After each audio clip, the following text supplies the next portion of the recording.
Good afternoon, friends.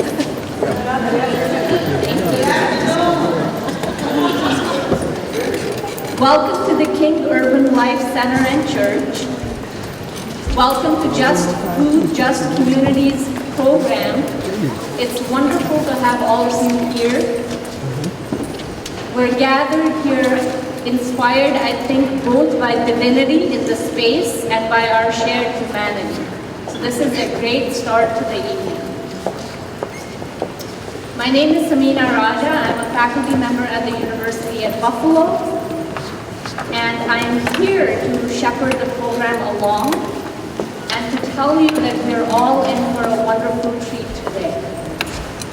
We're gathered here, I think all of us are motivated by the topic of the day, just food, just communities. So thank you, first of all, for being here for this important topic.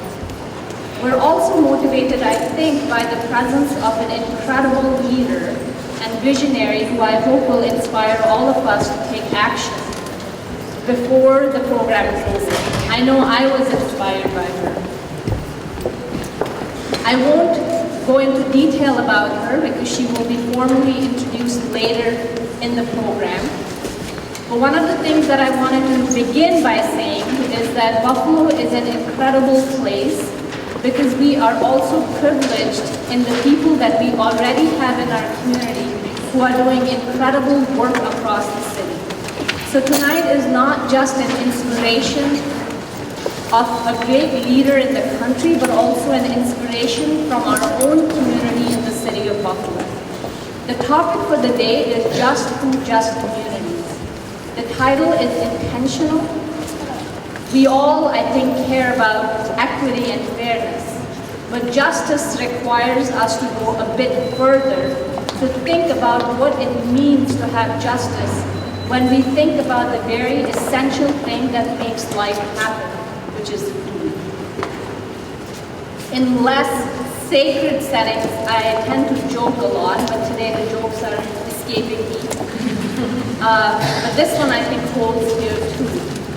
I don't think any of us would be around, literally, or even be able to think about things that are sacred to us, each of us, without food. So thank you for paying attention to food. Thank you for showing up for a conversation about justice. So let me tell you what's in store for us today. We'll start off with a conversation that will be led by our local Buffalo heroes that are working to repair our food system. The short conversation is intended to introduce us to the work that is already happening in Buffalo. Following that, we will hear from our guest of honor for tonight, Shirley Sherrod, who is visiting us from the southern part of the United States. I will not introduce her, but I will introduce a couple other people who are somehow strategically hiding right now. Anjali Paul and Shubhashni Raj are going to work with me tonight to keep the program going. Shubhashni is a doctoral student at UB, also works on food issues and is interested in climate justice. And Anjali Paul, Anjali, raise your hand. Anjali is a master's student in the Department of Urban and Regional Planning, and she will be actually introducing our keynote speaker tonight. Really, everything that you are going to experience is happening because the two of them did all the work behind. So first of all, let's thank the two of them.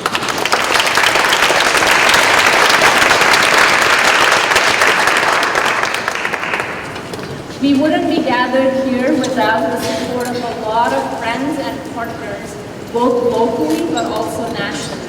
Most immediately, thank you to King Life Center and Church for letting us be here. Is anybody from the center here? Thank you very much. We have an incredible number of community partners, many of whom will be speaking tonight, but some stay behind the scenes. So I will just name them quickly. We have the Massachusetts Avenue Project that has provided a lot of support in the background. Grassroots Gardens of Buffalo, also represented here. We have Councilmember Rivera's office that has provided a lot of support. as well as UB's Office of Civic Engagement and Public Policy Initiatives. I hope I got the name right. And then my lab drew a bunch of students that really work behind the scenes doing a lot of work on food. So UB Food Lab, thank you very much. So without further ado, let me announce and tell you a bit about our local food heroes. We have with us tonight 5 individuals who have in their own way been working for many years. The conversation around food justice is not a new one in Buffalo, but it has taken many turns and it has grown over the last decade. To tell you a little bit about that work that is happening, we have with us, and as I introduce the individuals, would you please come to the stage and join us? We have, I need my reading glasses for this. We have with us Rita Hubbard-Robinson, who is the CEO of NeuWater Associates. Rita is committed to improving health and social determinants of health for people in the city of Buffalo for over 30 years. She is the founder and former coordinator of the ECMC Farmers Market and Rider, a project that focused on making fresh fruits and vegetables as well as wellness activities more available to some of our most at-risk communities. Rita is an active leader in the Healthy Corner Store initiative with the Northeast Mobile Safety Net team, which focuses on turning corner candy stores into healthy commercial outlets for affordable use. Can you maybe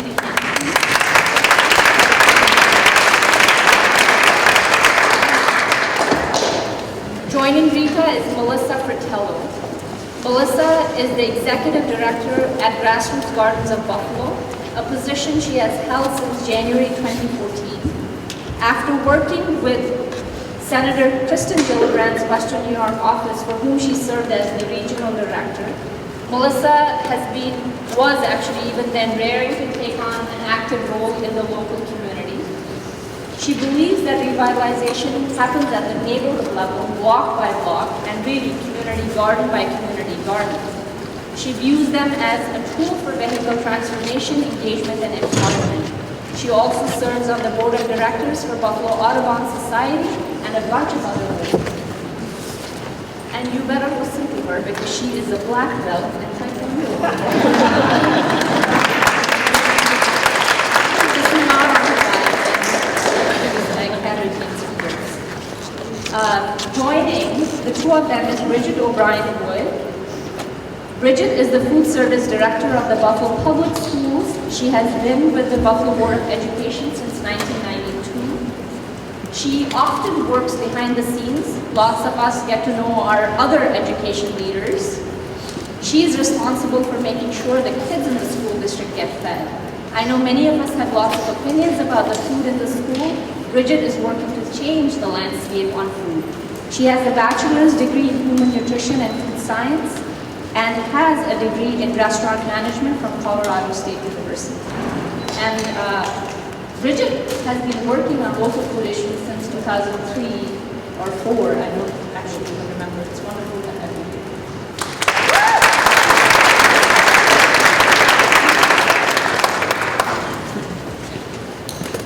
Joining all 3 of these women is Derek Nichols, who is the program manager at Grassroots Gardens. Derek is a lead organizer of the People's Food Movement. It's not sufficient to have the public sector represented here or the not-for-profit sector.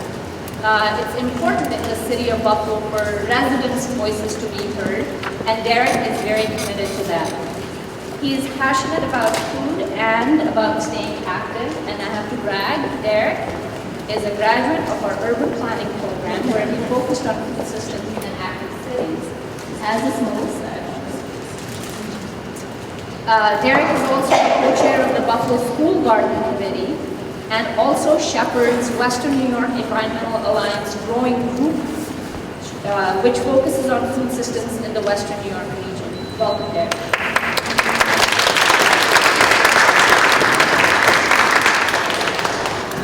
Last but not the least is Rebecca Williams. Rebecca has over 12 years of experience working in the not-for-profit sector in Buffalo. As the Youth Education Director at Massachusetts Avenue Project, Rebecca is responsible for hiring and supervising approximately 50 Buffalo teenagers each year. How many of you had a teenager? That is incredible for many reasons, but especially for engaging youth and empowering them to be actors. Rebecca is wonderful. She develops lessons plans and curriculums on social justice and environmental justice. She also works on organizing changes in our system and in our policy environment. She's also a board member of the Western New York Environmental Alliance and is a co-facilitator of the Youth Advisors Council, a citywide collaboration of Buffalo school students, administrators, health leaders, and the district's food service director. Rebecca and a lot of you in this room make sure that this conversation doesn't stay in the older generation, but actually continues, which is why I'm grateful for that. So with that, I'm going to hand it over, in fact, to Rebecca and Derek to give us an update on where the people's movement is. Thank you. Good evening, everybody. So, again, my name is Derek. I am the growing group chair of the Western New York Environmental Alliance. And the Environmental Alliance is a collection of about 100 plus organizations and individuals that are all working to advocate for issues and crises that are focused on the environment and urban planning. But I just am part of the growing group and focus on urban and rural agriculture, food access, healthy food initiatives. And that's how Rebecca and I met Rebecca, and we've been working together for the past couple of years. Alright, so in June, you might recognize me, and I recognize some of you. We had the People's Food Movement. We held that. It was a great event, and the purpose of that event was to really inform the Buffalo and Erie County Food Policy Council based on some of the movements that are already going on in the region. There's a One Region Forward initiative, so they put together a plan called Growing Together, and there's a bunch of goals and recommendations that they provided for the regions. There's also, years prior to that, the Healthy Kids, Healthy Communities Coalition, put together a lot of data briefs on the food system of Buffalo and Erie County. And then we had our own individual data. We had some about community gardens and Grassroots Gardens. And the YAC, the Youth Advisors Council, put together a salad bar survey.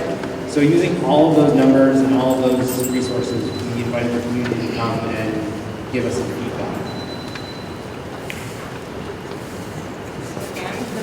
My name is Rebecca Williams, and I am actually the former chair of the Environmental Alliance. Derek is now the representative on the Alliance board. Just to piggyback on what Derek has said, first of all, I just want to thank the organizers of this event, Just Food, Just Communities tonight, particularly because we were very excited to be able to work with them and bring this panel together to build on the conversations that we started at the People's Food Movement back in June.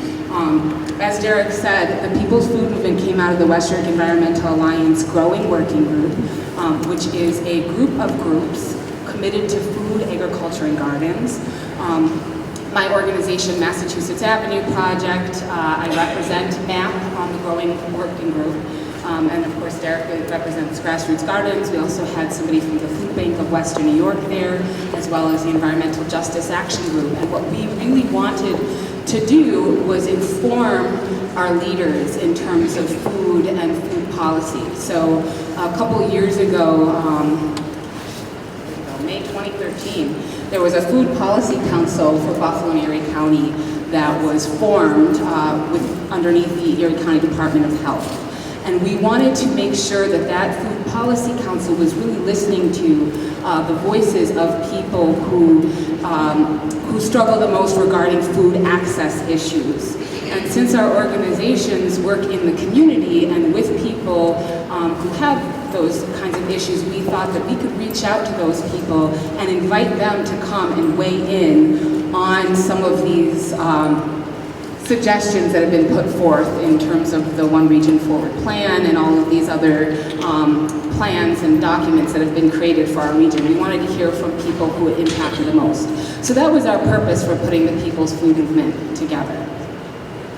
Yeah, so if you walked in, you saw those brown sheets of paper in the hallway. Those are kind of the activities that we had at the event. So we had a goal up there and then data around it that would inform that goal.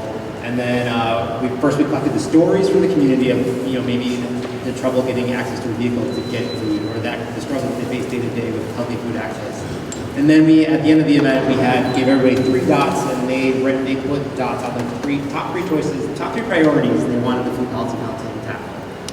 And so on those sheets of paper, we had a wide range of goals stemming from healthy food access to environmental, the organic practices of farmers, to land access. And the top 5 that people chose were, the first one was to develop a healthy corner store initiative. The second one was long-term leases for community gardens. Third one is to make sure all farmers markets have EBT. Fourth one is to have a database on all vacant urban parcels that could be used to be growing food. And the last one was to increase the use of mobile food trucks to deliver produce to neighborhoods and schools. So I'm happy to say that the Alliance has now taken up that Healthy Corner Store initiative we're going to push that forward, continue pushing that forward to the Food Policy Council, and really force them to listen to you guys again just on the Healthy Corner Stores initiative, what you want to see in them, and give you feedback and thoughts on those stores. Also, we want to add in a text-in campaign. So if you're out at a corner store and you see some really delicious fruit and you want to take a picture and text it in, we can map that. Or if we see some really terrible conditions at a corner store, we can text that in as well. So that's kind of where we want to take that. I just want to restate before we pass it on, just again, we're very thankful for the Just Food, Just Communities organizers to allow us to add to this wonderful event already with Mrs. Sherrod. We're really excited to hear your keynote tonight. But we particularly reached out to members of the community who are working on those top 2 issues, as well as Bridget O'Brien-Wood, who is leading a farm-to-school initiative for the Buffalo Public Schools, which she will talk about. So again, we're just really grateful to the organizers of tonight, and we're excited to hear about the work going on in the community on this. Hello, everyone. Hello. I am Rita Hubbard-Robinson, and I'm here to talk a little bit about some of the work. Some of the work that I've been doing probably over the last 8 years. We started a few years back at ECMC talking about the health of the community, because if you don't know, ECMC is in the 14215 zip code area. The 14215 zip code area has some of the sickest people in the state of New York. So the thought was, what could we do as a hospital to reach out to the community? And what we tried was, and still have in place, is a farmer's market. Of course, a farmer's market is a short-term market that is seasonal in the city of Buffalo. You can only do it so much in that amount of time to have an impact, or long-term impact, on health. We learned that there was another group working called the Mobile Safety Net, funded by the Oshai Foundation, and did a needs analysis across the Northeast here, probably across several of the counties in the region, but specifically looking at the Northeast section of the city of Buffalo, and got involved with them. In the needs assessment, it was found that there were a few top issues that needed to be addressed, one being access to food. Another thing about the 14215 zip code area is that it is a food desert, meaning there's no access to food in walking distance, fresh fruits and vegetables or produce, in walking distance for most of the residents who live in that zip code area. Might there be a correlation between access to healthy food and poor health conditions that are chronic, like heart disease, like asthma, like diabetes, like hypertension or high blood pressure, like heart condition. These are some of the top health conditions that are prevalent in the 14215 zip code area.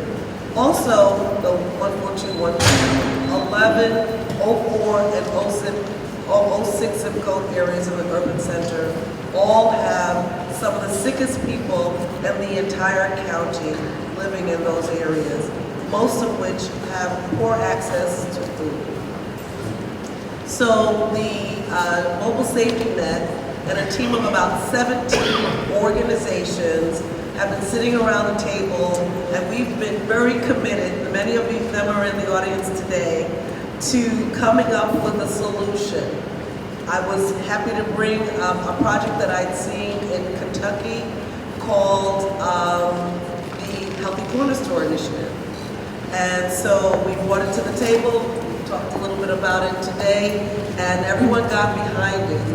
We've worked for about a year and a half, and out of this we have growers at the table, we have community based organizations at the table. All together, we are focusing on the 14215 zip code area.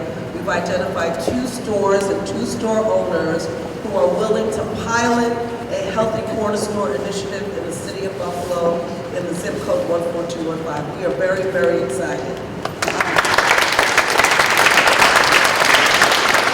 We're also in partnership with the County of Erie to provide refrigeration. We are working with Urban Farmers Project.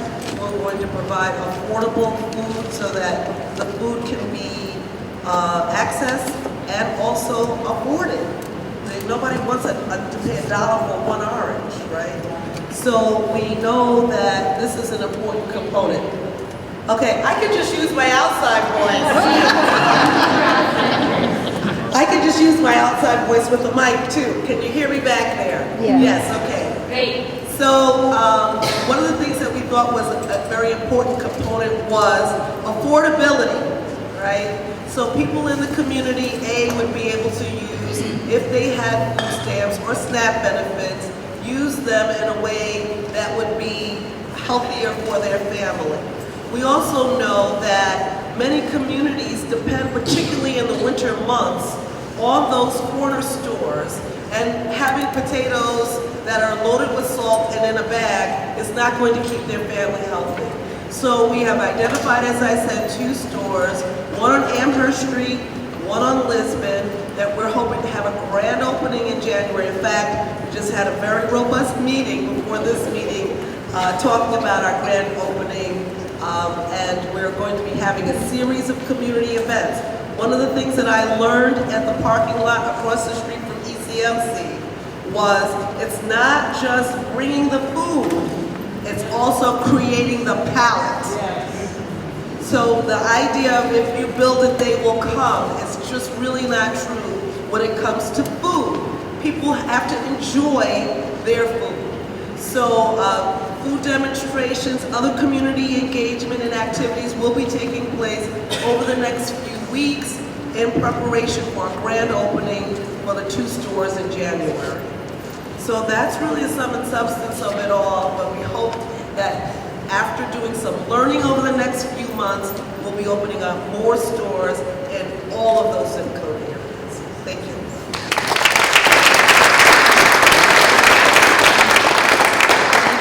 Everyone hear me? Yes, okay. My name is Melissa Fratello. I'm the Executive Director at Grassroots Gardens of Buffalo. I'm very excited to be here tonight and so excited to hear Mrs. Sherrod shortly. I will try and wrap up what Grassroots Gardens does in just a couple of minutes and then talk to you a little bit about the challenges that we face around land tenure.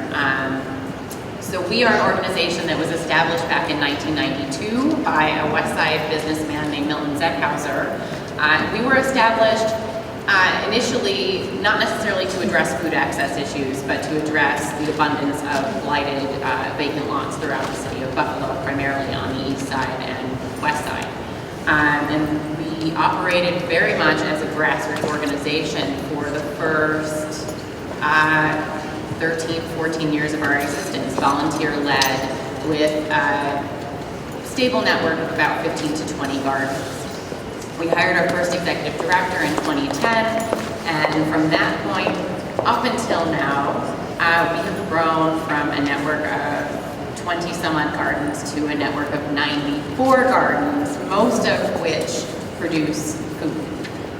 So we're experiencing exponential growth, and I don't think that this growth is due to a trend in community gardening. I think it's to address issues in our communities and to find solutions to food access issues, community empowerment.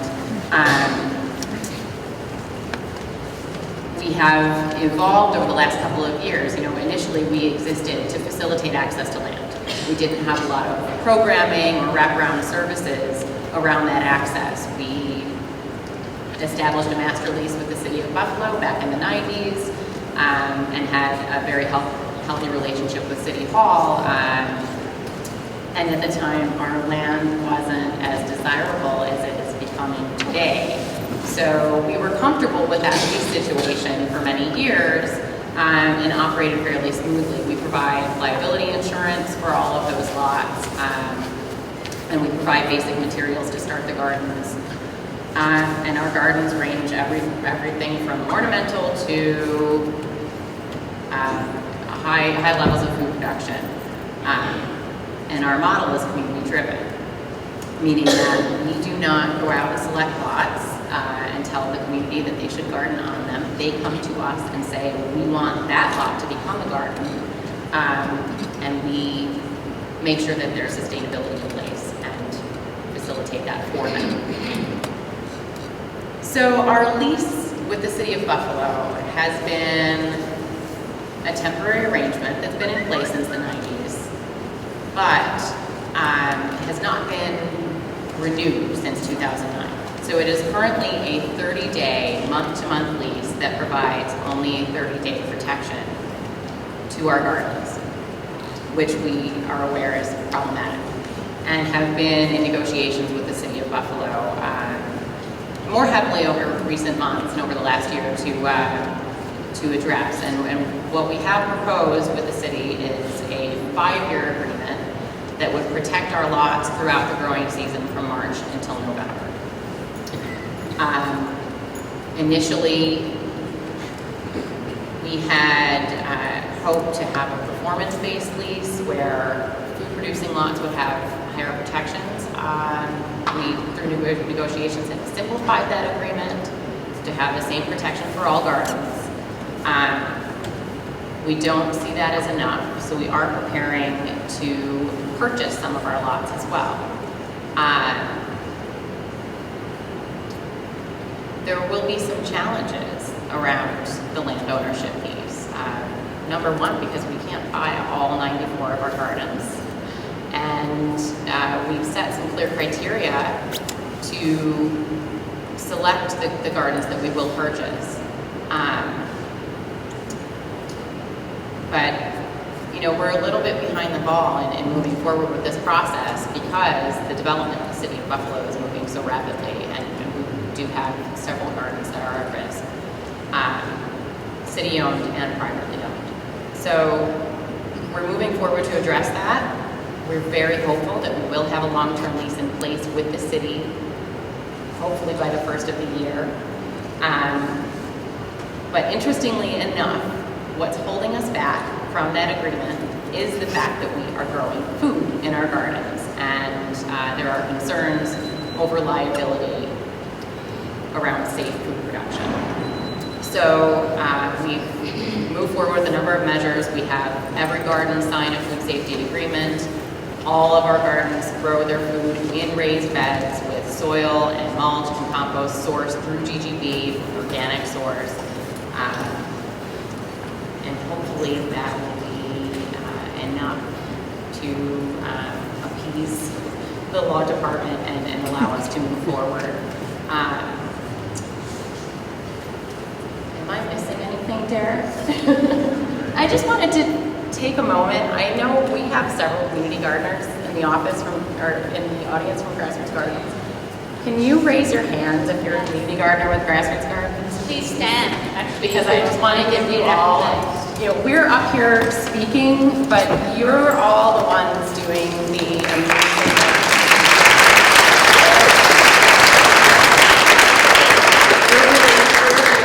We're inspired by everything that you do, and we're working to give you the security and the stability you deserve in your firm. Thank you. Thank you. One thing that I'd like to mention is that, Samina did state earlier that I have my black belt in Taekwondo. I owe that to her, by the way. She's the one that stuck with me, just so you know. I'm Bridget O'Brien Wood, and I'm the food service director with the Buffalo City Schools. And this past year, through the collaboration with Cornell Cooperative Extension, Massachusetts Avenue Project, and the Buffalo Niagara Medical Campus, we were awarded a USDA Farm to School Planning Grant. And we have been able to put together, with the $45,000, a pilot program with 10 pilot schools. And I have to say that, I worked with Samina years ago at Montessori with Michelle Stieglitz, and we've been trying since then to change the landscape of school lunch, but it really does take a community and a lot of collaboration, and I could not be up here saying anything to you about Farm to School if I didn't have that collaboration and then the support that we've gained through working together and all of us having our resources to go to. So Rebecca has been wonderful getting the youth engaged, because I have the same problem as Rita, that if you put it out, they won't eat it. And if you can get them to try it, and you can get them to support it and encourage their peers to try it, then it's much more successful. So that's a great component, and that's really one of the biggest components of making this successful. And Cornell Cooperative Extension and 4-H and Say Yes to Fruits and Vegetables have helped us develop relationships with farmers and curriculum that is being used in the schools to help with the nutrition education component. Again, if the children don't understand or know where it comes from, it's meaningless. So we've really enjoyed that relationship with Cornell Cooperative Extension. And the meal that is here tonight is the Taste of School Lunch. The kale is from Union Valley Growers, and the potatoes are from the Finger Lakes. I spared you Brussels sprouts. Just wasn't sure how that would go. But we've had mixed reviews. We have a harvest of the month, so we had 3 months. September is kale, October was Brussels sprouts, and November is potatoes. And I know people were very critical about how we selected them, but those items were never on our menu that were grown and provided fresh. We have had potatoes that came frozen, and so these are definitely fresh produce items that we are working with chefs to create recipes, and we train our staff, and so we're trying really hard to make sure that we're doing justice to the menu and then trying to get the students to really be engaged with it. And so we are having voting on Thursdays, and we are putting together with DeVal College surveys to see how the items went and how the excitement has changed from the beginning of the program to towards the end of the program, and also to really see if the nutrition education worked, if the teachers were really using the curriculum, getting feedback from the food service staff, how easy was it to produce these recipes, and then of course, getting the student buy-in, or if the Brussels sprout slaw was not very popular, but so we'll just go back to the drawing board. But so we're really encouraged that in 2 years we will apply for the implementation grant, and we will get it. I also have an office in the 14215 zip code right down the street, and we're renovating our commissary to provide scratch cooking for the schools. And we looked at this lot of land. I don't know if it's like a half acre, but we're going to be producing tons of food in the community, and we hope that we'll get community support. And truly, we went to, the USDA is really putting a lot of support in the Farm to School initiative, and that's also helping us. We went to a meeting in Colorado and really gained a lot of knowledge and have a lot of support from across the country in school lunch. We went to Minneapolis and saw their commissary. I brought an architect with me through the grant so that we could definitely see, you know, how it works and what they're doing in Minneapolis is very similar to us in their growing season and their population and their environment. So I'm so excited because in 2 years we're hoping that we'll have a vibrant garden and scratch cooking in our school. Thank you.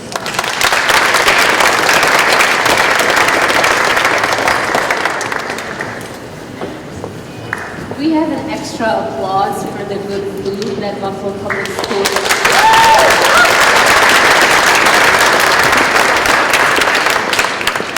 We do have time for a couple of questions, but I want to offer a couple of observations. Listening to all of this, the benefit of gray hair. I did meet Bridget almost 10 years ago, more than 10 years ago, as I did Massachusetts Project and a bunch of people. And they're absolutely right. It takes a lot of individuals and organizations to make change. The other message is that sometimes change happens slowly. But that's okay. We might do things slightly slowly in Buffalo, but we do them right. So I find it incredibly inspiring that you stuck with us and all of you are here and continuing to work. So it's a tremendous really tremendous effort in the city, so thank you very much.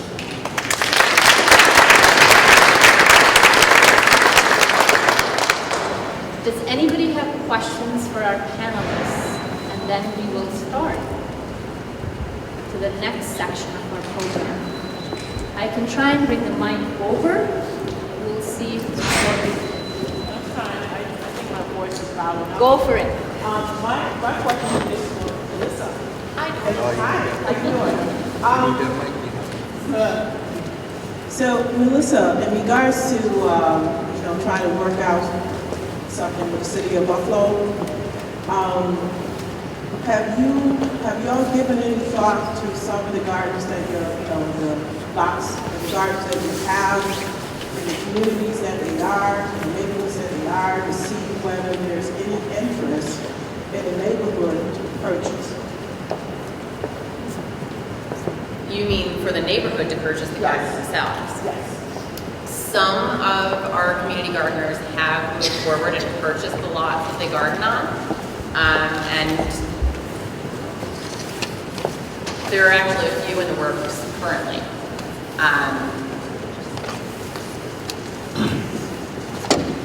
That's actually something that we could organize as a conversation around that. And one thing that we do encourage all of our gardens to do is to fundraise for themselves. We provide materials, but we always encourage the gardens to supplement what we provide. And some of them have been very successful in doing so in organizing. I will take that back. We will discuss that. Because I don't believe that the only answer is for us to purchase the gardens. We can continue to steward the gardens, even if they're owned by Yeah. Thank you. One of the things we don't yet have in the city of Buffalo, I don't think, is a community held land trust, although I know there is a land trust in our region. But there are models of land being held by community, so that's a great idea. I saw another hand, something.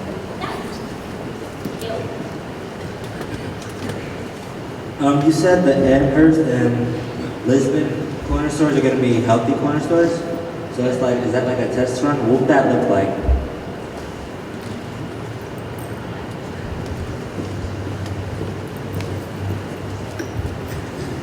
Yes, one store is on Amherst Street, one store is on Lisbon.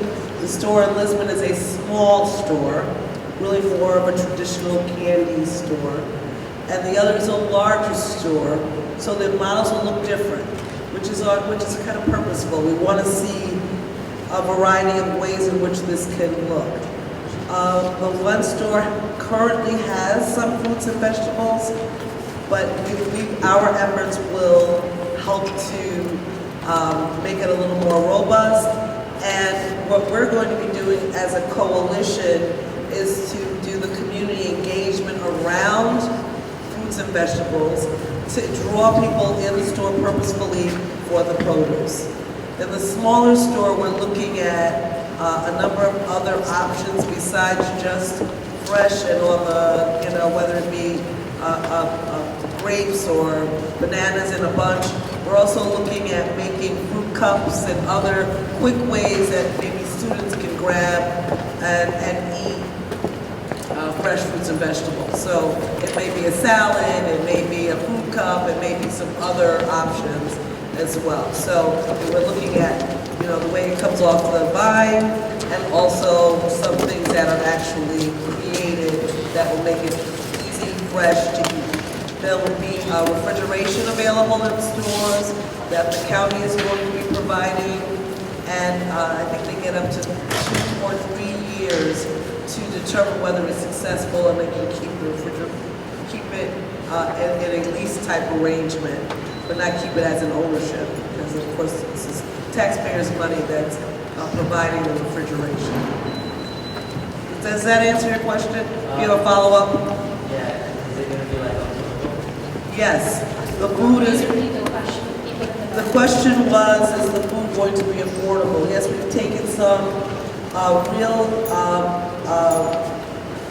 specific concern around affordability and access, and we have local farmers and urban farmers who will be the source of the food. In other words, we're not really going to the traditional sources where by the time you get it to the store, the price has been marked up so much. So the local farmer is able to provide the food at a more reasonable rate, so the markup is a little bit better, the store owner is able to make some money, and the savings all goes to the individual who's purchasing, making us competitive with the local stores in the area. So yes, affordability is one of the key items. It's an access and then affordability.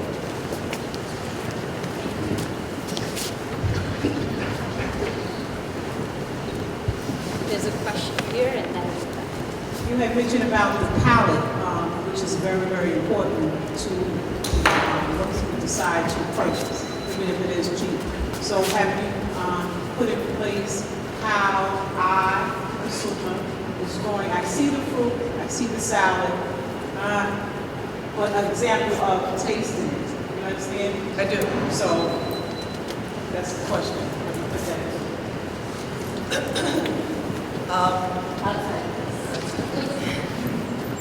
So we are working with Cornell Cooperative Extension, Eat Smart New York, as well as Food for All. They're going to be providing some food demonstrations both at the stores and also in the community at community settings. So whether it be at the local church or at the block club, but those foods will be foods in which you can get at the corner store.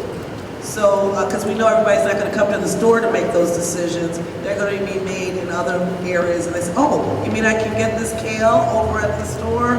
Oh, okay, great. And it's how much did you say it's going to cost me? So making it competitive with, I don't want to say, you know, what supermarket, but, you know, the locals, there's only 2 or 3 of them around. So the local markets, we will be competing with them for one price. We have time for one question. Is that a good action? I'm afraid this may not reach you. Well, I can't talk about it. All right. My question to anyone on the panel, in planning for it, have you considered, along with, as we usher in this new focus and in relationship with food, teaching people how to preserve food? And the other part of the question is, are any of you working with, like, since McKinley is horticulture, working with maybe doing work-related assignments for students in the neighborhoods where they reside as a way to helping to raise them up?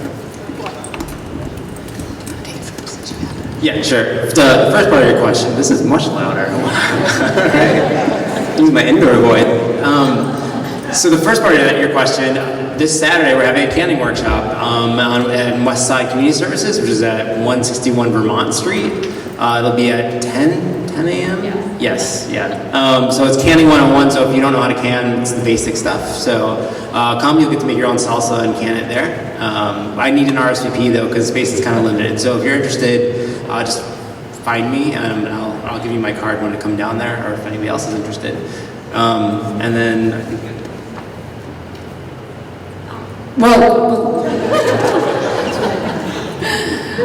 just before coming up on the panel, I just had a couple minutes to talk to Miss Gail and Miss Della right in the front row, and they were talking a little bit about some projects they have going on in the community, which I'm looking forward to hearing more about. But I was just out of curiosity, would love to see if anybody else is aware of any canning and preservation, other classes or things like that, or efforts like that going on in the community. Just two. I know some that are not free of charge. Okay. And there are some that are. Well, we know the Lexington Food Co-op also does theirs. That's a charge, right? Well, so it's a need. ours is free. One of the things that we've done at the farmers market at Griner Street is a number of different demonstrations over the summer. We always have a demonstration. And so toward the autumn months, we always do something around preservation, whether it be freezing or canning, making pickles, those kinds of things we do over the summer months. But again, that is seasonal, and so it's limited. And so hopefully this is going to be at the beginning with our corner store market, an opportunity, fresh, healthy corner store market campaign, an opportunity to sort of bring these things back. My grandmother did all this stuff. We made everything, from shucking corn to canning and making jams. So this, for me, is part of my own personal story, and it is for many of us. And we've lost it, I think, generationally, little by little, and we need to get back to it.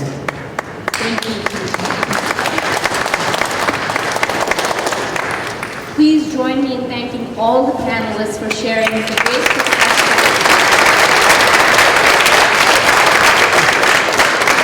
They are going to stick around, and we will try to keep the closing remarks short so that you have a chance to individually connect with all of them. Rita ended on a great note talking about what is being lost in generations. I am going to talk about what is coming up in the next generation.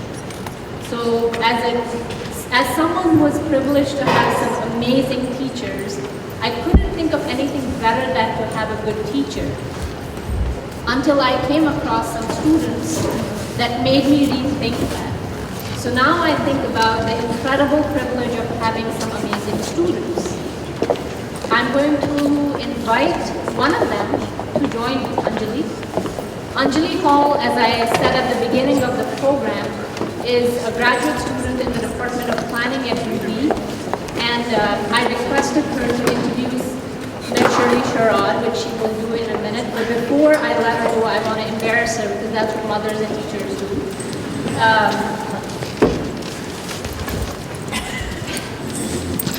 Her mom, I think, is also here, so I want to identify. Great, we can join the embarrassment. Can you hear me?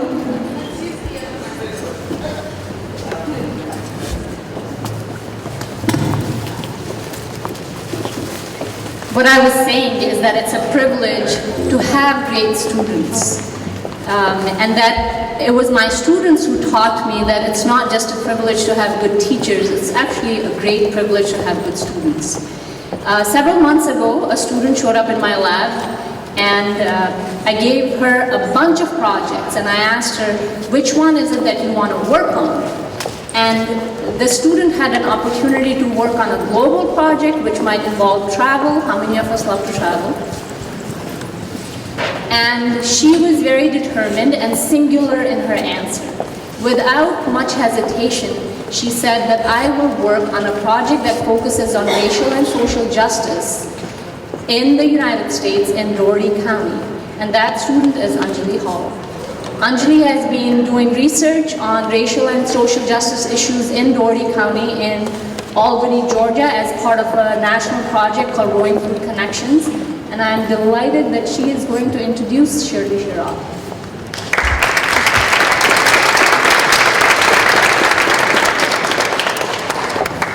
Hello. In the process of organizing this event, I was repeatedly asked the same two questions. Why is it so important to have this event on the east side of Buffalo? And what does food and food justice have to do with racial justice? I was grateful for these questions because these questions were exactly the reason why we wanted to bring Mrs. Sherrod to Buffalo. I hope the conversations we have today and the insights offered by Mrs. Sherrod will help us understand linkages between racial, economic, and food justices. Mrs. Sherrod has been at the forefront of movements for accountability, equity, and justice in the food system, for people, places, and issues that are often forgotten. Mrs. Sherrod's accomplishments are a testament to her devotion and commitment to pushing for reform, both as a civil rights leader and as a food justice advocate. No words can do justice to capture Mrs. Sherrod's amazing life and work, so I will just share some key highlights of her career that will serve as a source of inspiration for all of us. Mrs. Sherrod began organizing around desegregation struggles in Georgia with the Student Nonviolent Coordinating Committee, or SNCC, while in college at Albany State University. As SNCC and the civil rights movement began to fracture, Mrs. Sherrod continued this important work by co-founding, along with her husband Charles Sherrod, the Southwest Georgia Project for Community Education in 1971. The organization still continues to empower Black families in the region to advocate for social justice today. Mrs. Sherrod has also devoted her life to reversing generations of Black land loss in the rural South. In 1969, Mrs. Sherrod, along with her husband and several others, started New Communities Incorporated, a collective farm of nearly 6,000 acres owned and operated by Black farmers. New Communities was the largest tract of land owned by African Americans at the time and became a catalyst and a model for the community land trust movement in the United States.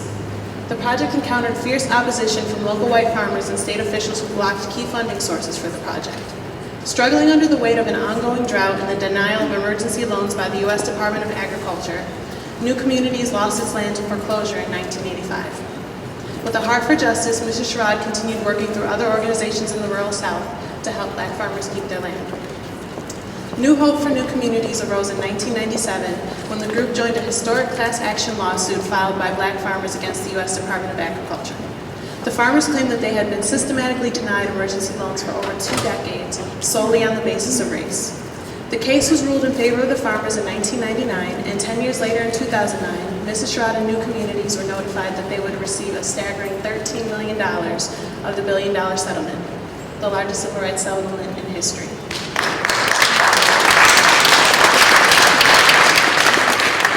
Despite the many challenges Mrs. Sherrod and others faced, they never gave up on their visions of Black land ownership, sustainable farming, and racial healing.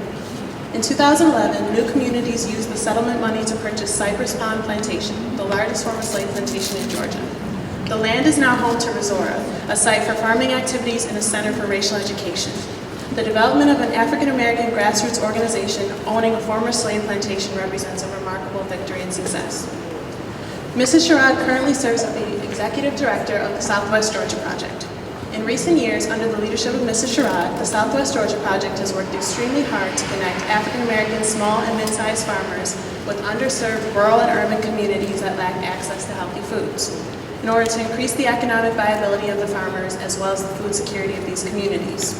Southwest Georgia Project has formed partnerships to establish farmer-to-school initiatives and farmers markets and is currently developing plans for a food processing plant that will be the heart of the community food network. Mrs. Sherrod earned a bachelor's degree in sociology from Albany State University and a master's degree in community development from Antioch University. She was also recently awarded an honorary doctor of humane letters from Sojourner Douglas College of Baltimore, Maryland. In my mind, Shirley Sherrod is someone whose gracious and persistent hard work we can all learn a lot from.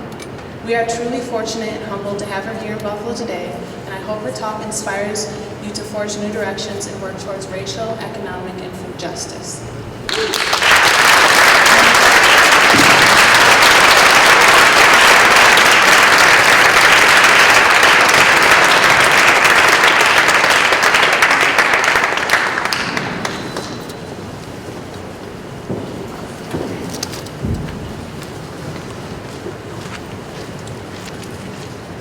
Hello to everyone.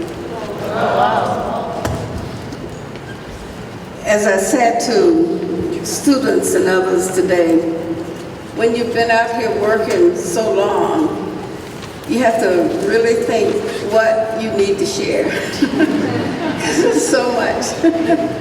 But I want to say to you that I grew up on a farm.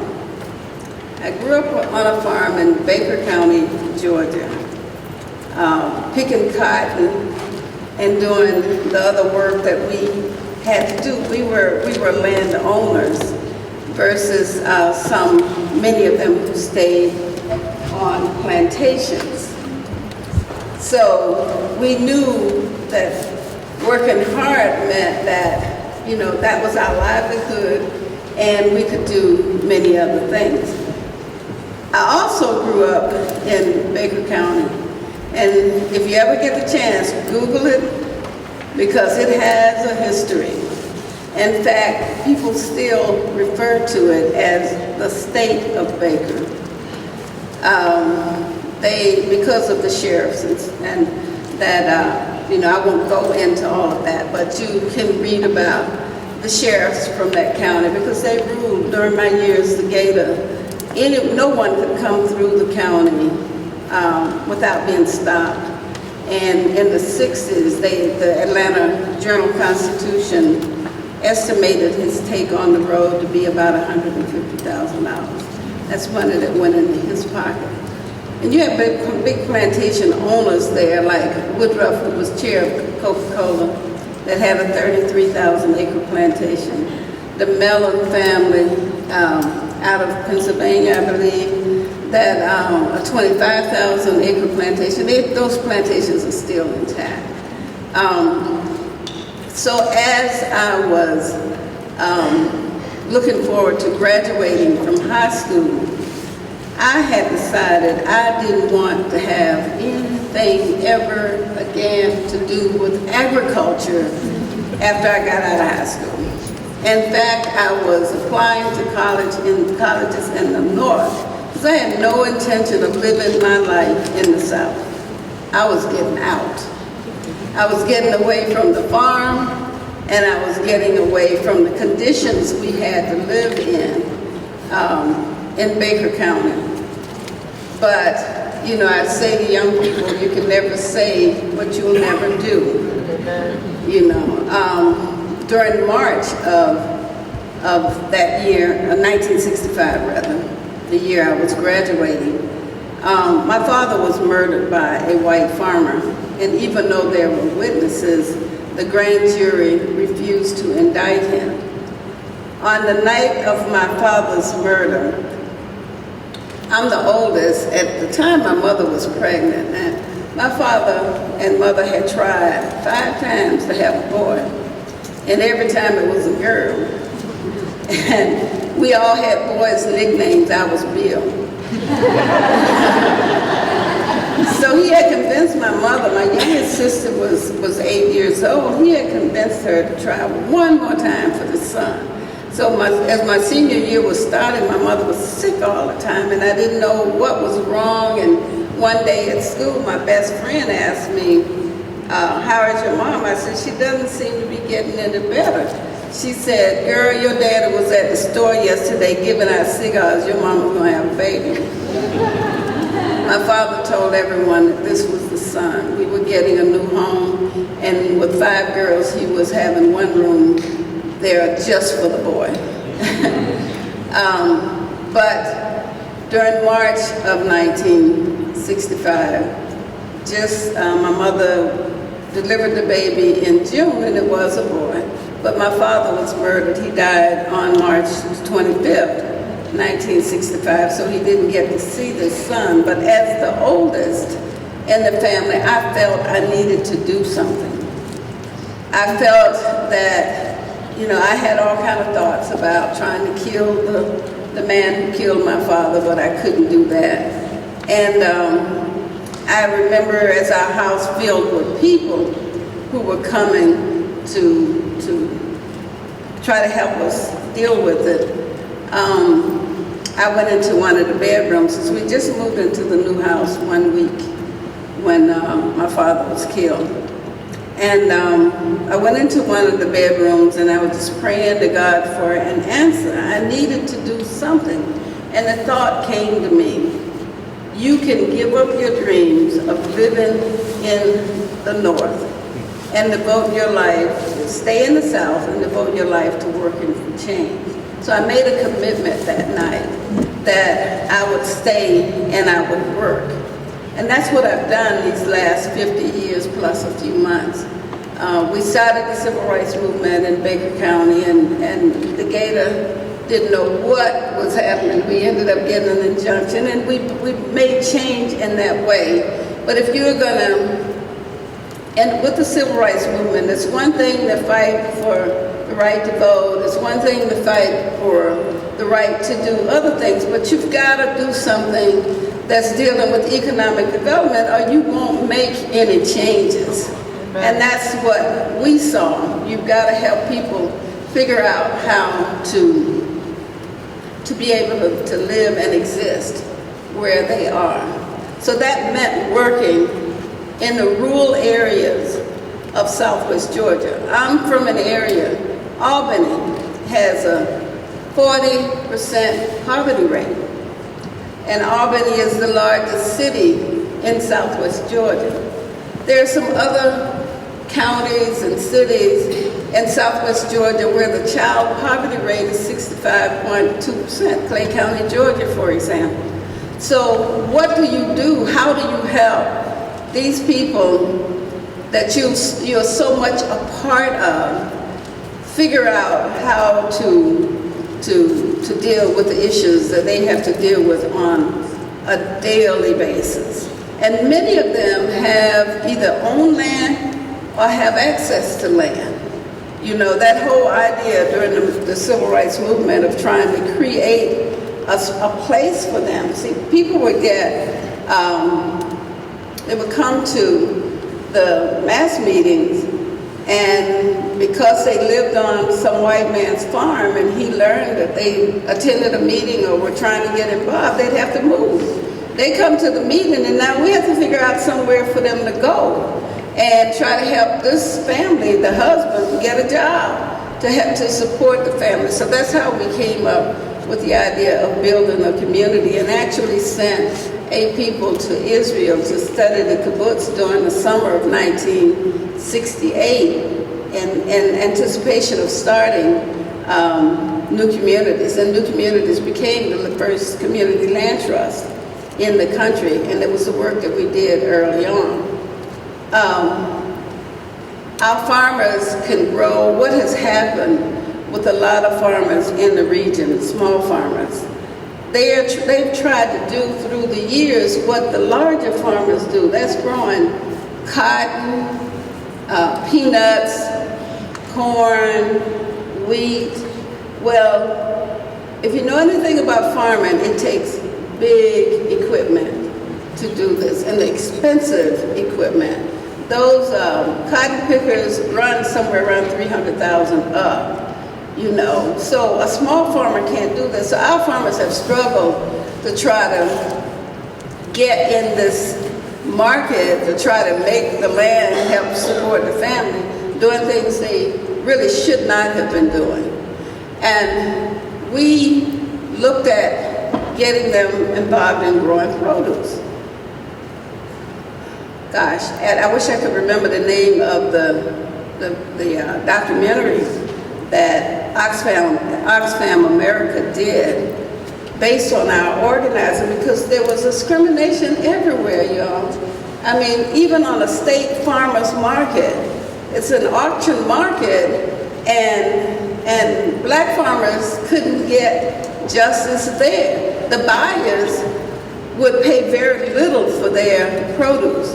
So I started looking at farmers. Here's a farmer growing 20 acres of collard greens, and he's growing them for a white guy who comes in and harvests them and pays him $1 a box. That box has anywhere from 6 to 12 bunches of collards in it. Can you imagine that?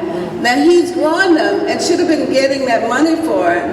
So, but he can't get in the market because the people who are purchasing won't sell to them. Won't buy from them. So it caused us to look outside of the area to see who we could connect with to actually help us get other markets. And that's how we connected with a group out of Boston called Red Tomato. And our farmers grew watermelons in Boston, Georgia, and shipped them to Boston, Massachusetts, and could still get more money than they could get in Boston, Georgia. So we started looking, we developed cooperatives to actually help grow and ship, make relationships with others and ship to other areas of the country.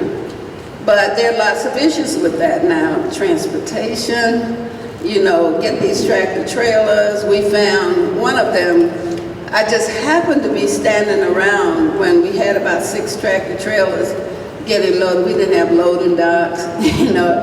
It was awful the way we had to load trucks. Had to bend the watermelons on site and then try to get them on those trucks. But I heard this truck driver say he had a problem with his refrigeration on the truck. Well, when that load got delivered, it was a bad load. But they were trying to say it was us. But see, those watermelons have to be refrigerated when they're being shipped long distances. And so just because I overheard the guy talking about this refrigeration unit, we could file a claim on that. But many times you don't hear that, you don't know that. So helping farmers to access markets that they have been shut out of simply because we made relationships now with others who could help us get into the market, and forming those cooperatives to serve the market. I can tell you one, Ben and Jerry's, the original Ben and Jerry's, they sold the company later on, but at a Farm Aid concert, they said they wanted to do something about black land loss. We were losing land at 2.5 times the rate of white farmers, and that's still happening. We're still losing at a higher rate. The problem was so bad that the US Commission on Civil Rights had predicted that unless something was done about discrimination at USDA, by the year 2000, there'd be virtually no black-owned farmland. We had gone from a high of 15 million acres around 1910 down to about 2.5 million acres. And we made, it's probably less than that now. But Ben of Ben and Jerry's said they wanted to do something about black land loss. And they would be willing to buy a product from our farmers to go into their ice cream. So pecans was it, and it fell in my lap for me to organize that. Ben and Jerry's assigned a special projects person to come and work with me. Ben and Jerry's didn't want pecans in the shell. They needed them shelled, and they needed all that little wood to come out of them, you know, because they didn't need any lawsuits based on somebody biting down on that. So we went around to every processor in the area and said to see if we could get a contract with them for them to process the pecans for our farmers. And every one of them said, tell you what we'll do. We'll buy the pecans from black farmers, and then we'll process them and sell them to Ben and Jerry's, and they can say they have ice cream, and they have pecans from black farmers in their ice cream. Well, that was no different from what was happening. Our farmers were only getting, in some cases, 18 cents a pound, $1 at the most. And this was giving them an opportunity to participate in the market. Ben and Jerry's actually paid market price plus 30 cents per pound above market price, because they were trying to do something to help the farmers. In the end, they had to make their major supplier do the processing. And because they were paying a premium price, I convinced the farmers to save half of the premium price toward acquiring their own processing facility. And they did that in 1997.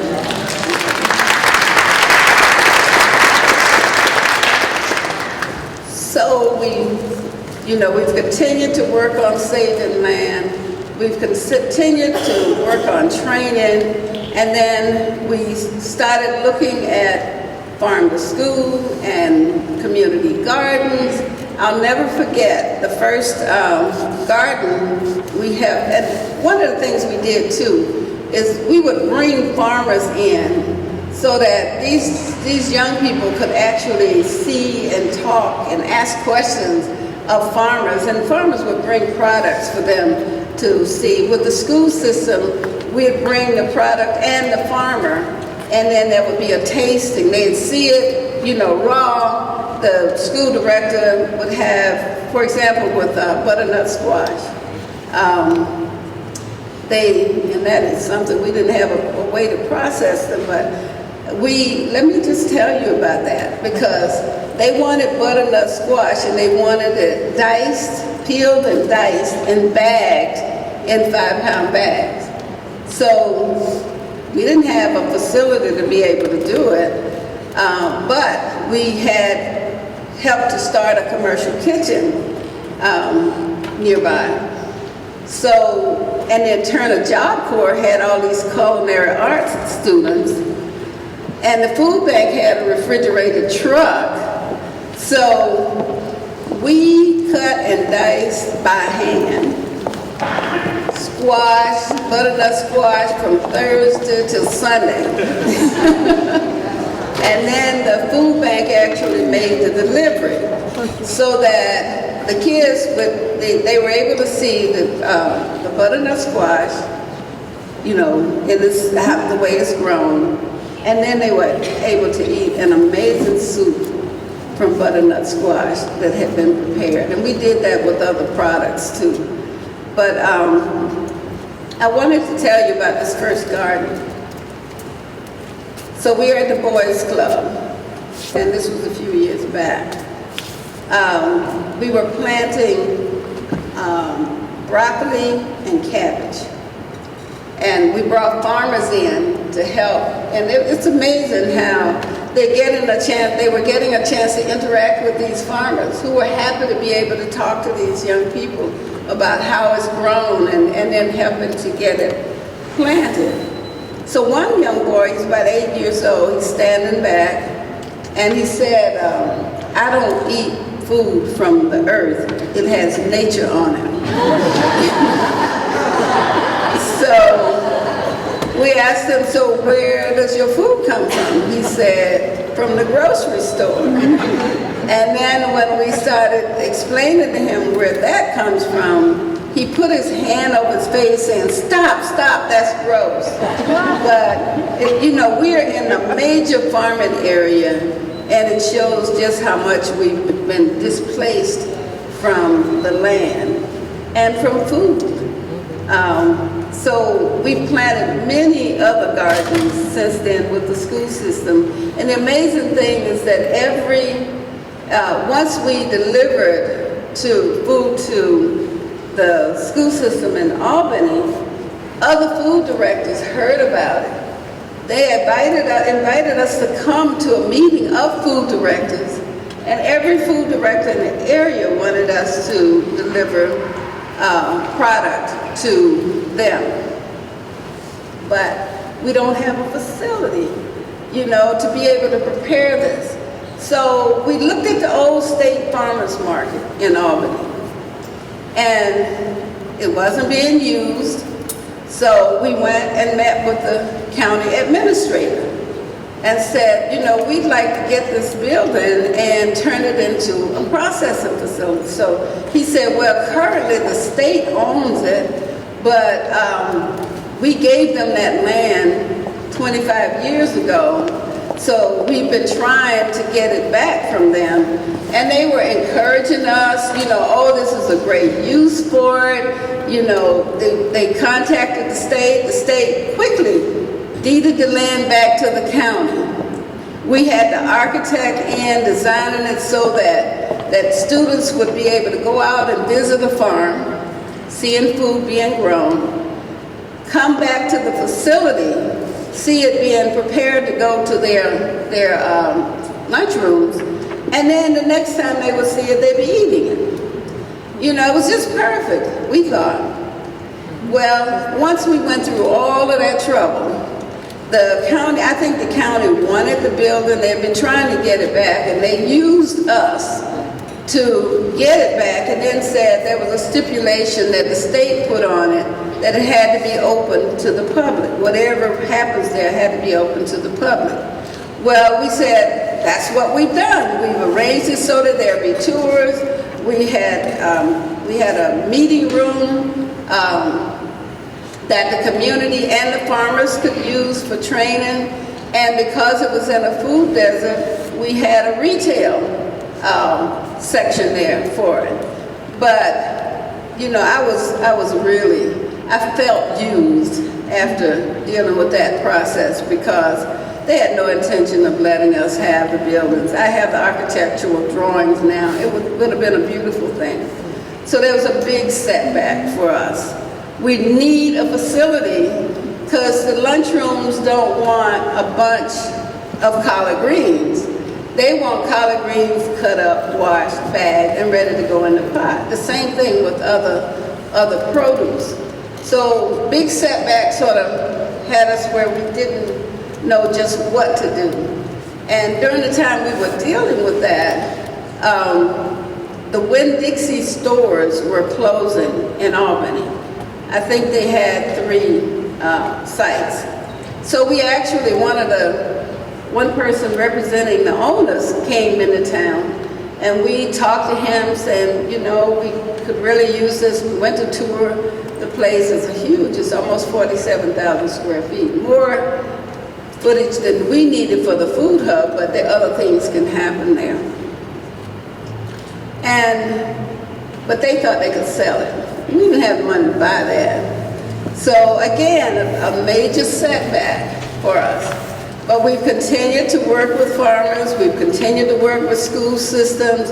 It's amazing to work with those young people planting gardens at the school, and they actually plate the food. They cook it, and so they can participate in the planting of it, in the harvesting of it, and then they can eat it when it's served in the lunchroom. But we didn't get, so we kept doing all of the things we could do. Training farmers, getting farmers organized in the cooperatives, still trying to help find other markets for them. And lo and behold, this was 2012 when we were when we looked at the Winn-Dixie building. Last October, the owners of the Winn-Dixie building from Milwaukee called and said, we want to gift that building and the property that goes with it to your nonprofit.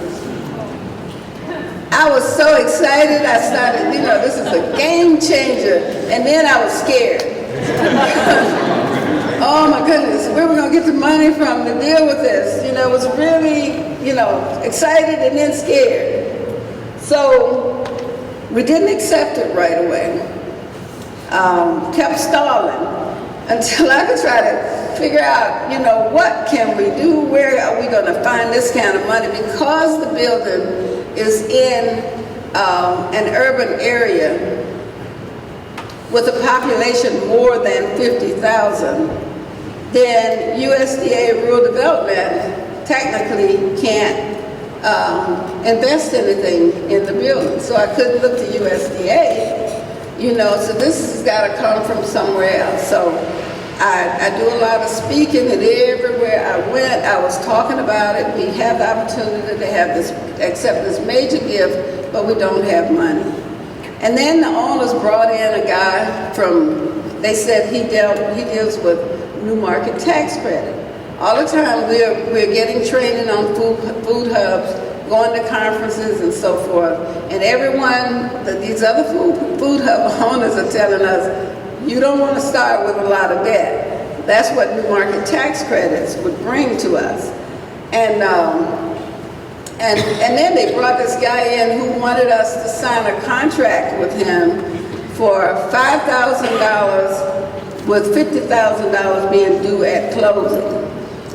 So we are stalling, and we don't know whether the owners are trying to force this person on us And so we'd have these phone calls every so often, and I'm putting it off. And finally I just said, you know, we need to go on and accept the building, even though we have to do this on faith. We don't know what's going to happen. So we had a call with them, and we told the New Market Tax Credit guy, sorry, but we can't go that route. He hung up right away. I think he was really mad at us. And then we told the owners we still wanted to go forth with accepting the building. So I told them we could accept it anytime between October 1 and November 1. So they chose October 30 to get all of this process done so they could give us the building. I want you to know they paid all of the closing costs, all of the taxes. It was amazing. Then they sent a young man down. I'm smiling because I'm telling you that they sent a young man down to do the advanced work because they wanted to have a program at the site. They wanted to provide food and you know, just the announcement that they were getting it done. We actually were getting most of the paperwork signed before that day. But that young man told us that, hey, they give away a lot of money. So they were flying in on Thursday night. The program wasn't until Friday afternoon, Friday at noon rather. And we decided, hey, we can't let them just come here and not see some of all of the work we're trying to do. So we called them and said, we want to provide breakfast for you. And we took them out to that plantation for breakfast. And we made a presentation on all of our work, and they were just blown away. So I sent a thank you note, because they flew the corporate jet in, brought 8 people down, you know. I sent a note to the executive vice president who was in the group last week, and he sent me a message last night and said they want to help with some of our other projects. And this is not the last time you've seen our team, you know.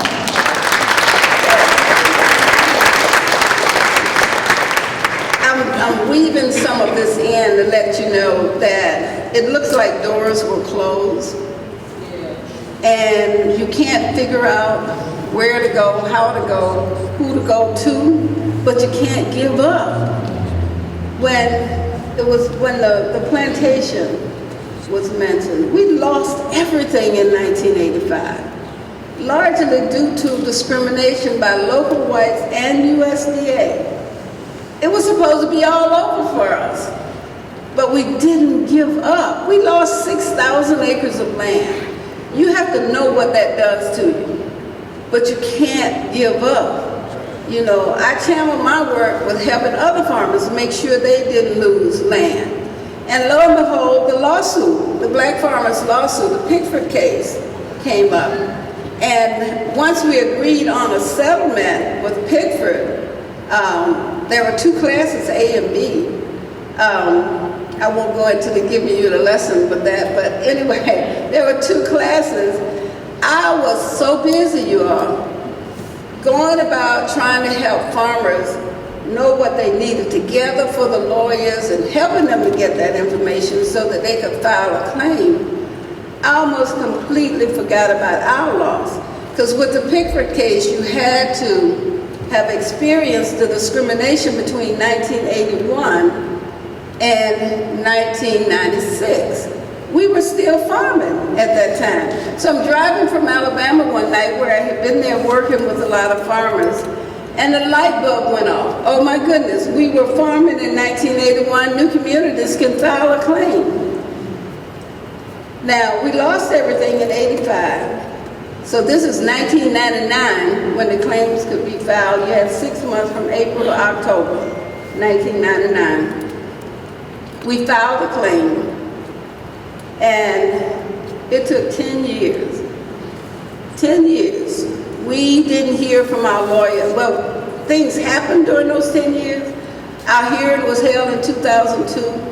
And if you had been in there, you would have left there just like we were happy knowing that we had won the case and the hearing officer ruled against us. We had to appeal, and the person who handled the appeal for the monitor's office found 6 major mistakes that would cause a miscarriage of justice. 2 years after our hearing, the lawyer who represented the Justice Department was arrested in California. Turns out she wasn't a lawyer after all.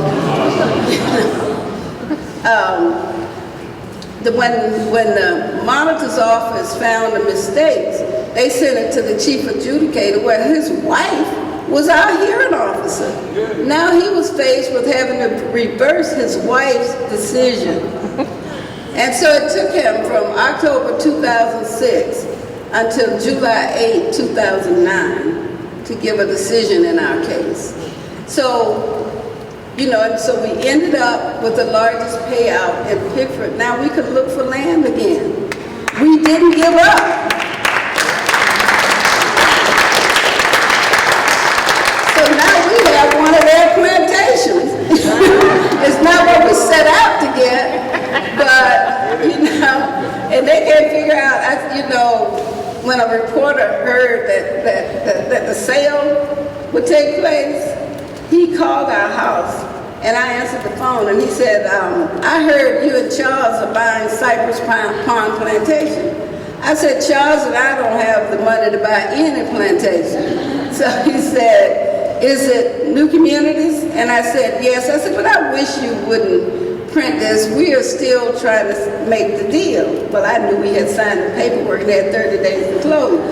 See, I also knew if there was any way they could stop it, they would, but we had signed the paperwork, and I was having fun at that point. And so we closed within the 30 days.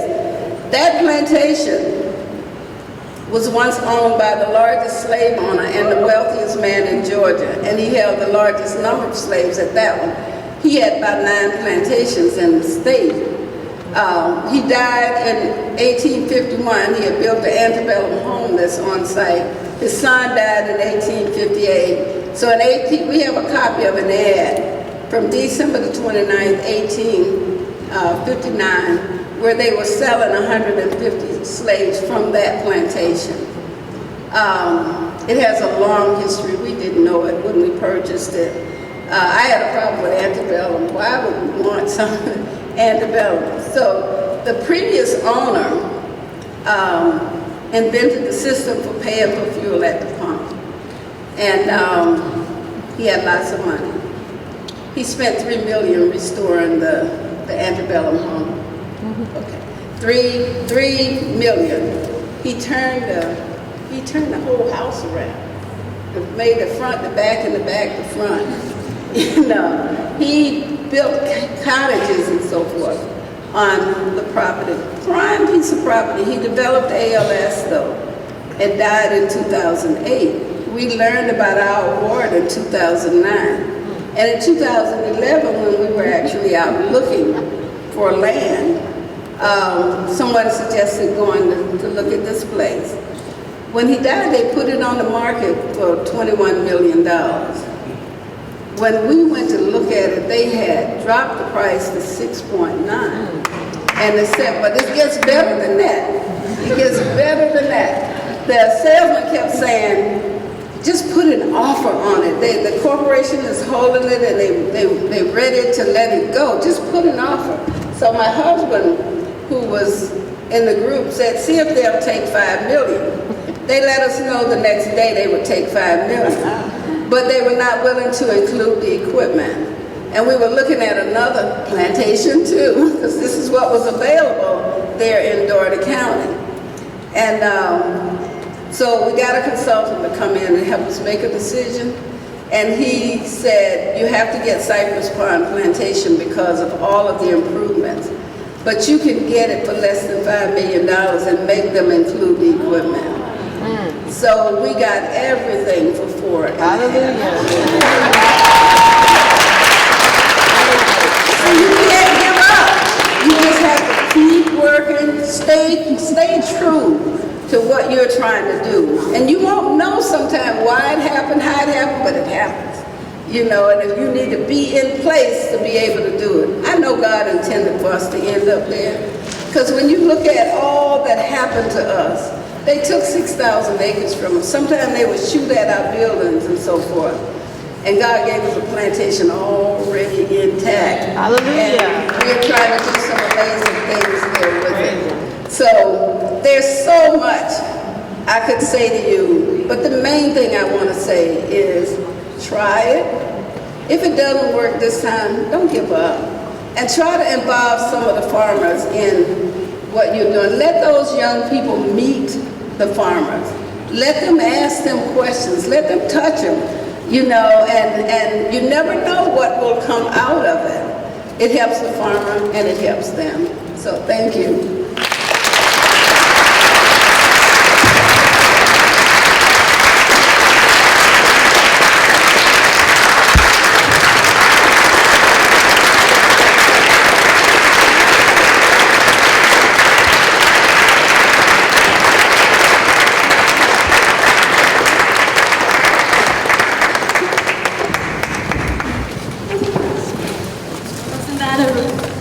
Wasn't that a remarkable story?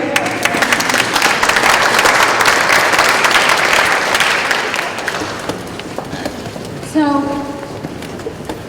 Anjali and I have spent weeks organizing this, and between the two of us, we've read almost everything published on Mrs. Sherrod. So we knew about the remarkable story and the remarkable journey, and we were so excited to have her here. Because what an incredible journey the panel shared also. Thank you to everyone who was on the panel, especially for those who said yes as soon as I emailed them without even thinking about it. You know, Buffalo's at this point in its journey where we needed the story of hope. You know, you kept saying, don't give up. And I kept hearing people over here saying, that's right, let's not give up. What this needs is a community. And that's what we have here, is over 100 people here. So thank all of you for being here today, for listening to the story and carrying on this, going out with hope to carry forward this work. But this is our opportunity to learn a few more things from Mrs. Sherrod and insights from her about how deep some of those experiences and challenges can be, and how do we move on with hope despite those challenges and experiences. So I'm going to open it up to the audience to ask your questions for the next 20 minutes. Do we have any takers?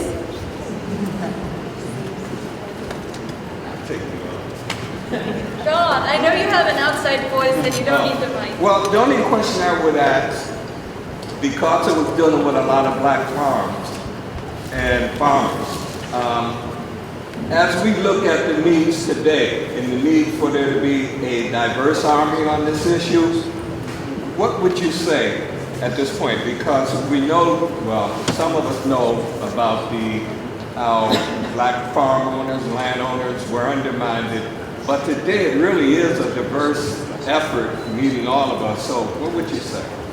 Well, there is more diversity now, but I want to let you know that black farmers are really struggling now. Everyone thinks that because of the black farmers lawsuit, that's the discrimination is in the past, and we've solved that problem, let's move on. It's not solved. Many of them have become almost like sharecroppers again. They can't get loans through the government, and they go to these places where they sell supplies, and they also buy, for example, the peanut crop. So they'll go and the man will furnish the peanut seeds, he'll furnish the fertilizer and the chemicals, and may give him a little to live on, but he has to take that crop to him. And they are not going to get the best grades in that situation. So it's almost like sharecropping again. Because if the government, if some of them settle the debt early on, they can't get back in to borrow money. And most of them didn't get, even though they won their claim in the Pickford case, didn't get their debt written off. You know, or I really, in some cases, one of my former coworkers and I used to say, we think we'll lose more land than we would have lost prior to a lawsuit. But it's also encouraging to be able to connect with others, like we did back in the 90s to get Red Tomato, to get those markets with Stop and Shop and Whole Foods and all. We could not have gone into those places to get the market. And then when we shipped those melons into Boston, Red Tomato helped to get them distributed to the stores and all. So, you know, forming those kind of relationships has been really, really helpful. And then being a part of, we just had Farm Aid that celebrated 30 years. Early on, we used Farm Aid to get the message out about the problems black farmers were having at Farm Aid concerts, because then all of the media is there, and you could have our farmers there doing interviews and so forth. So, now what did I just say to you? I've said it's better, but it's not what it should be. Thank you. Thank you. Okay.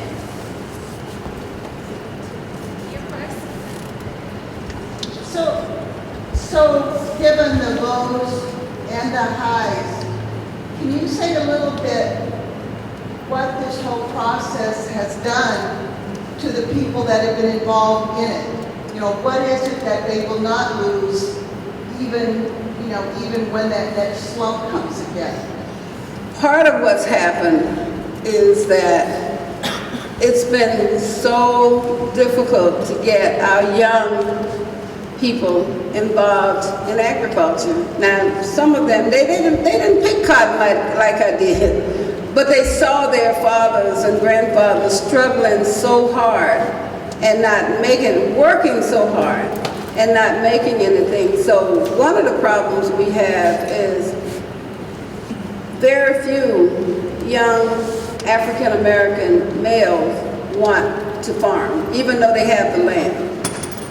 One of the things we've done is we've gotten women involved in growing food again. And we've formed associations and so forth. And it's been amazing to see them. It's been amazing to see them actually teach some of the younger women how to can, how to prepare stuff for the freezer, and to have them growing products and selling at farmers market. On the day we had that closing with the owners of the Winn-Dixie building, one of the female farmers came up and set up her table. She had beautiful turnips and collards and sweet potatoes and pecans, and I sold everything she had. You know, we've taught them to do that, take advantage of the situation, and and sell, grow and sell.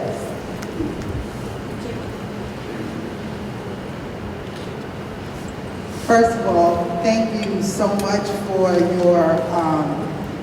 your encouraging words and everything that you shared with us. My grandmother grew up on a farm in Mississippi, and so I've heard those stories before.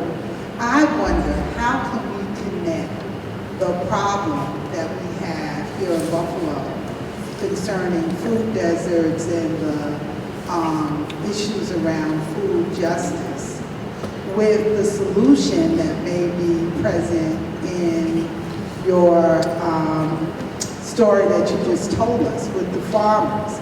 Is there any way that we could work together and provide markets, even if it wasn't in Buffalo, New York, but in other communities for these farmers, very similar to the story you told about Ben and Jerry's, or we don't have a big business like that, but what about the fact that we have all of these potential markets here in the Northeast?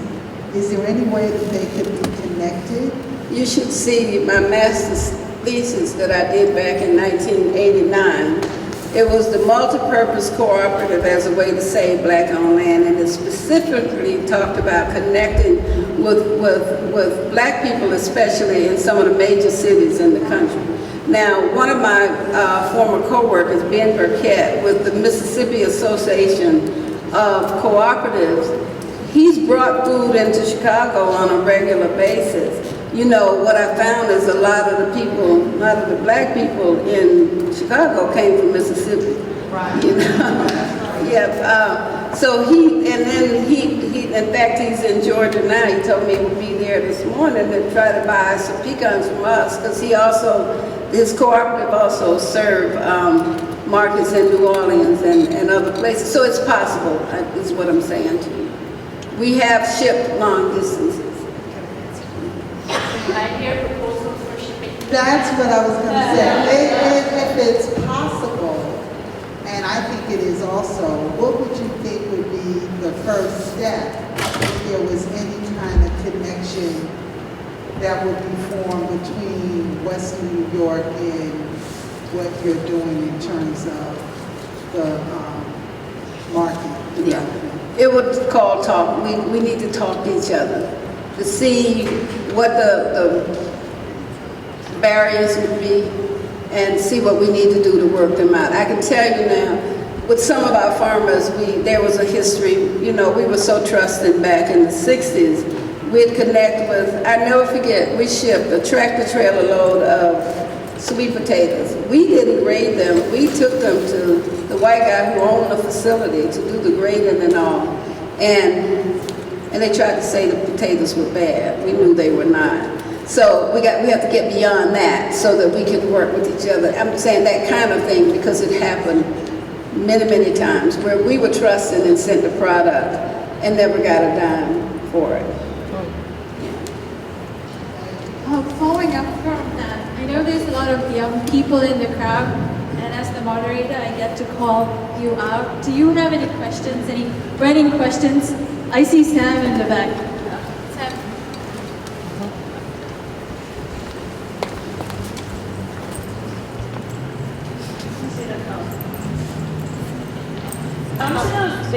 What you said about keeping up with what you want to do, I thought that was really inspirational. But in the beginning, when you guys first started, like, how did you deal with people who were negative towards your movement? Like, you're like your own peers. I know.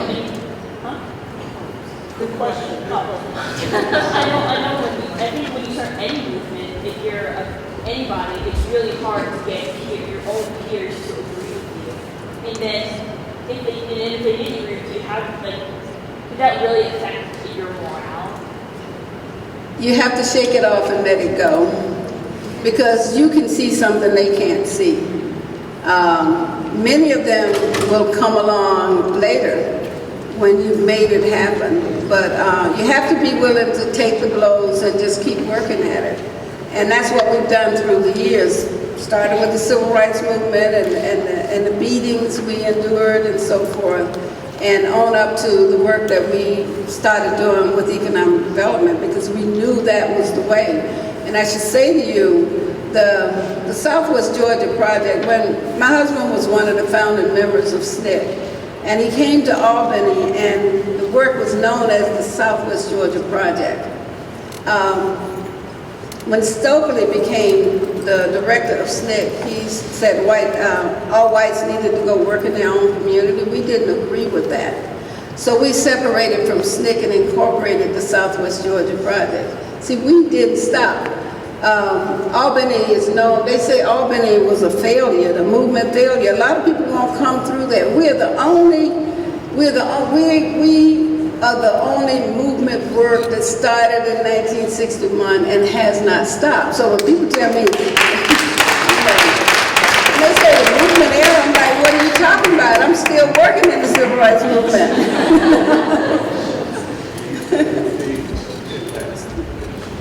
For clarification, that's Albany, Georgia, not Albany, New York. Yes. I've had my luggage to go to Albany, New York a few times. So the story is the work doesn't stop, and we have more times for questions if people have some other questions they want to ask anyone. Isaiah. Okay. Yes. Check. No. Despite the fact that which you judge for, Use it for the others who can't hear. Say it loud like this. Okay, despite the fact that y'all struggled here and there and y'all were able to overcome those struggles, were there any parts during that process that I just said maybe that, like, I started to doubt yourself, saying that maybe it's just not time to do this, or just time to give up, or y'all always stay on that positive roll? Wasn't all positive, I can tell you that. There was a point when, you know, as a woman working, and I worked in organizations that had black males as the leader all of these years up to now. That's a very, very difficult situation. And there were some things that happened with new communities that I didn't agree with. And, but the men were making the decisions. And I can tell you, I almost left my husband over it. But we worked it out. But there were many times when gosh, at one point they used the legal system to try to discredit my husband and another city commissioner in Albany. They indicted my husband for supposedly double billing the city for $90 on a trip he went to. And it went to trial. You know, can you believe it? And then when the DA got up there, he said, this man shouldn't be there. He didn't do anything. The mayor needed to be here because the city clerk told us what happened. The mayor, the DA, about 6 of them came together and cooked up the scheme. And you know, during the trial, it was proven that the city owed him money rather than vice versa. But it was all designed to destroy him. And that's when I said I would never do any work in Albany, Georgia. I didn't for many years. I concentrated all of my efforts out in the rural area and wouldn't do anything. Here I am now doing lots of work in the city of Albany. So, taking that hold, we have time for just one more question. I see a hand.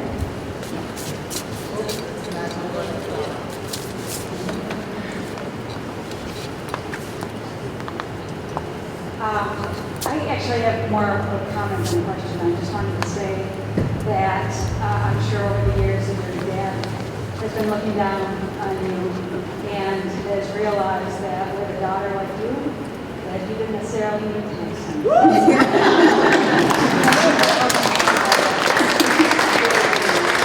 It's been very uplifting, and I wish Lonnie would success. No one asked me about USDA, but when my father was having that house built, he was getting a loan from Farmers Home Administration, and he was told that a black man couldn't borrow the money to build a brick house. He wanted a brick house, but they wouldn't let him borrow the money for that. And in later years, when I became the state director of rural development in Georgia, the housing program was one of the things I administered that was part of my duty. So I just wish I could tell my father, hey, now your daughter is running the program.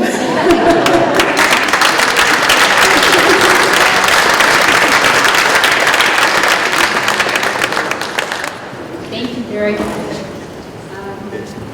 We promised that we would save some time for one-on-one conversations with people that you would like to speak with, and we'll try to do that. I do want to thank you, Shirley, for speaking with us, for inspiring us, and for the wisdom. Before you get off the stage, though, please stay there for a minute. What she didn't share is her incredible grace, which I think is also a lesson for us. When I interviewed her, it was March 25th, coincidentally. I don't know if I shared this. I had the good fortune of interviewing Shirley for a research project that UB is leading, along with Julia Friedgood from American Farmland Trust, who's here. And during the interview, she's calmly answering all these research questions. And then in the middle of the interview, she tells me that today is the day that my dad was murdered, and described the whole experience for me. And then it occurred to me that despite her challenges, that she has continued to work with people who are different than her, with organizations that have thwarted her, and with agencies, including public agencies, that have been incredibly hindering in her work. Would you agree that they were hindering? So I am grateful for the questions that the younger audience asked about how did she keep on going. I think that is an incredible lesson for Buffalo, because we know that we have lots of challenges.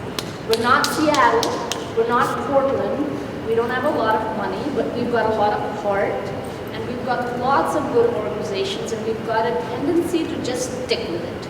And I could not be more grateful for that message of sticking with it for the sake of justice. So thank you very much.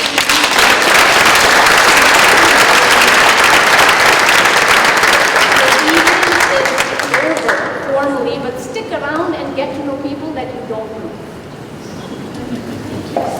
And I think I have a couple more thank yous that I'm being reminded to give, one of which is the Buffalo Public School District, again for food, but also one person who is hiding. If I could just ask Laura Mangan to stand up.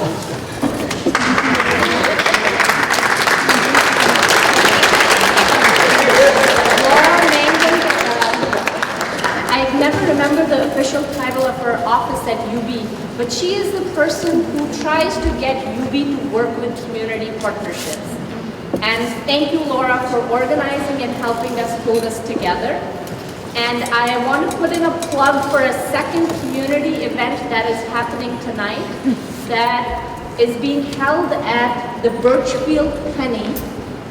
Who is organizing it? I was asked to share this information, that if people are interested, Melissa Fratello, would you mind sharing information about the event? Certainly. It's Robin Kimmerer, who is the author of a book called Braiding Sweetgrass, and it's about blending indigenous cultures with scientific knowledge around plants. So it's at the Birchfield Penny. It starts at 7 p.m. And it's free, and it's hosted by the Western New York Land Conservancy.